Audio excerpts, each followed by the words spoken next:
আসসালামু আলাইকুম ওয়া রাহমাতুল্লাহ। আপনারা দেখতে পাচ্ছেন অরিজিনাল একদিনের পিকিং হাঁসের বাচ্চা। এই বাচ্চাটি অল্প সময়ে বেশি মাংস দেয় এবং পানি ছাড়া লালন পালন করা যায়। ৪৫ দিনে ২.৫ থেকে ৩ কেজি মাংস দেয়, ৫ কেজি খাদ্য খায়। তাই বড় একটা লাভের টাকা ঘরে আনা সম্ভব।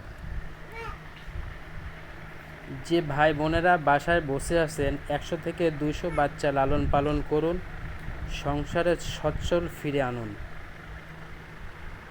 এই বাচ্চাটি যারা নিতে চান তারা স্ক্রিনে দেওয়া নাম্বারে যোগাযোগ করুন। আমরা সারা বাংলাদেশে বাচ্চা ডেলিভারি করে থাকি। ধন্যবাদ সবাইকে, আর সবাইকে এই ভিডিওটি দেখার সুযোগ করে দিন। আসসালামু আলাইকুম ওয়া রাহমাতুল্লাহ।